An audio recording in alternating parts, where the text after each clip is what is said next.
Hi everyone, welcome back to our Fishing Lakes apiary.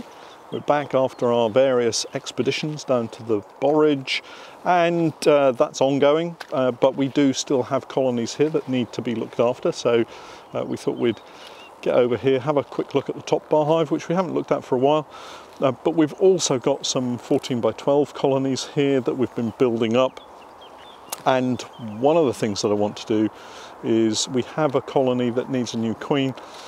So we're looking to take out the spare queen in the top bar hive. You might recall that we did a split, and at various times I think I've suggested we might use that queen. Well, what I'm planning on doing is using the new queen that we've got this year, popping her into a cage and then putting her into one of the nukes that we've made up that's hopelessly queenless, and then she'll then head up that colony. You can probably see behind me the blackberries are in flower, so we've got plenty of blackberries here now. We're into the summer forage period. Seems so short, maybe 3 or 4 weeks, and then it's all gone. So the bees need to get onto it and start producing so that we get a crop of honey this summer. So anyway, let's get into the apiary, strip down the top bar hive and see how we get on. So here we are, we've got our split, got my queen cage. It's a pretty simple, straightforward cage to use. Let's just grab the smoker. Now, I'm standing this side, the entrance is this side, and I wouldn't normally stand in front of the entrance, but it's just easier for us to record. So we had a few little technical issues the last time I had a look, in that the bees had started building comb across one of the combs, I think, but it looks as if it's okay. So I'm hoping to find the queen. There we are. It's not looking too bad. I'm hoping to find the queen and use her in another colony. However, it's sometimes easier said than done. I'm not sure if we marked the queen here.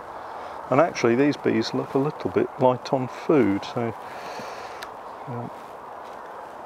not that that affects necessarily how we deal with trying to find the queen.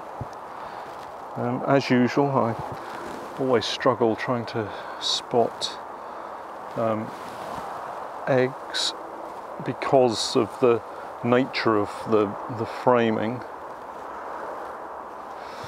So yeah, we'll just keep going through and see if we can spot the queen. Certainly they're nice and calm. They've drawn out some really nice comb. It's quite lightweight comb, there's not a lot of weight in it, so just moving the bees around. There's a little bit of nectar in there. I can see eggs, so just trying, it's really a case of trying to get some light into the cells. I mean, you could wear a head torch or have a lamp or a light or something, but she's laying really well, so that's good.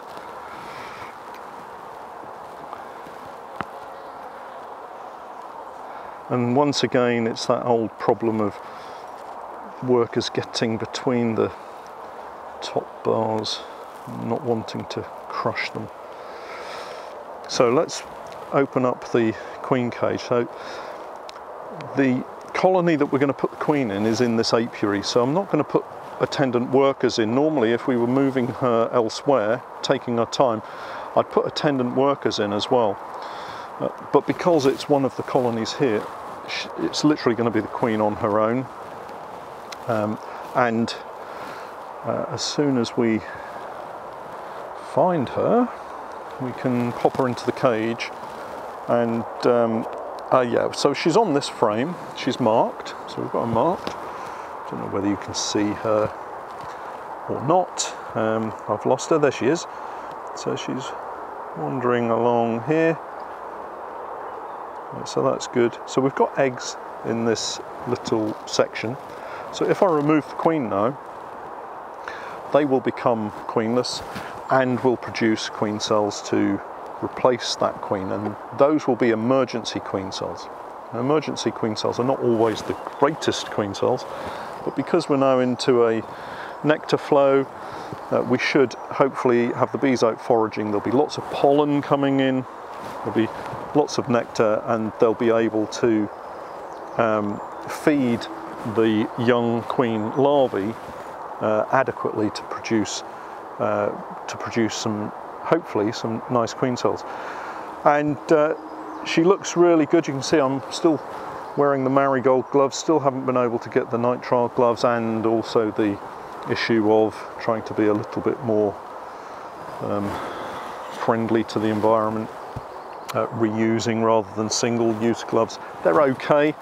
I don't get the feel of the bees on my hands as I used to with the nitrile gloves, but I don't want to go completely gloveless, because you can see the staining that you get on these gloves. I mean, these gloves are clean, they've been washed, but you can see the staining, and that would be my fingers. It looks like you've been smoking 20 cigarettes a day or more. Right, so queen cage at the ready. I'm just going to pick her up by the wings, then I'm going to pop this back down in like so, and then I can release the top bar and pick up the cage. So we're just going to wait for her. And again, if you're doing this at home in your own apiary, there's really no rush. I mean, it looks like it might rain at some point. I don't think it's supposed to rain, but it's still nice and warm. It's about 15 or 16 degrees, so it's plenty warm enough not to have to be rushing around. So let's just try and move some of these bees away. Again, with slightly thicker gloves, it's a little bit more tricky, but we're just trying to see her wander around. So then we've got her by her wing. We can drop that in there,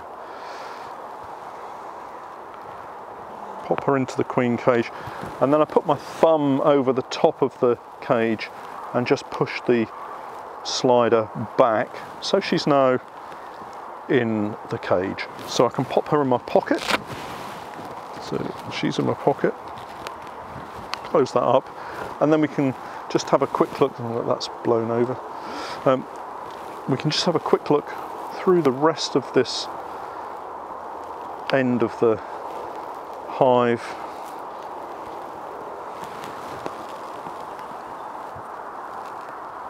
It's a little bit of food stores.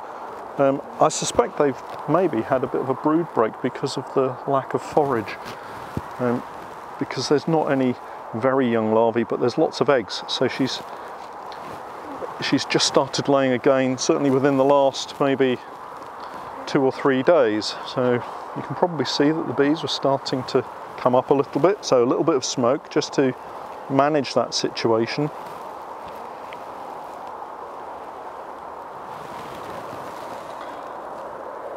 Yeah, so there's no very young larvae, so you can do the beekeeping detective work, have a look in the cells.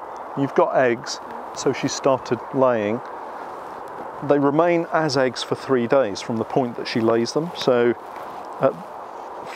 working backwards, she has laid those eggs in the last 3 days. There's no other brood other than sealed brood, so she must have stopped laying at some point, maybe a week or 2 ago, a couple of weeks ago perhaps. And then we've got a little bit of comb here that they're building on. So there's no masses of young larvae for them to have to look after. There's a wax moth. We can move this across. Again, these bees just don't get themselves out of the way quickly enough.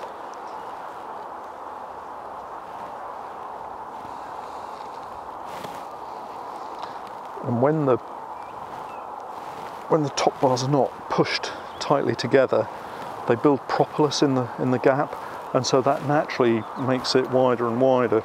There's a little bit more smoke down here. Pop that out of the way, and then we can slide this in. Try and encourage the bees out of the way.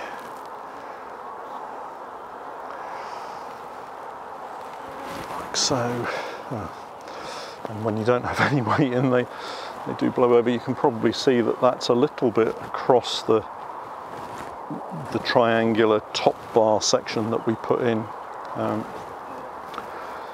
And a distinct lack of food in here, so they will now, there's some nectar in there, they will start foraging quite vigorously now. Okay, so we've got our queen. We'll use her to repopulate one of the queenless colonies that we've got, and she should go on to produce a nice strong colony. I'm not going to go through the video inspecting this side. We've got a laying queen in there, everything's fine. I just wanted to show you that caging a queen. If you are going to move the queen any distance, then do put some attendant workers in there with her, but if it's just within the existing apiary, then there's not really any need to do that. We're going to crack on and do some more inspecting and probably get this queen into her colony as fast as we can, so we'll catch up next time. Thanks for watching.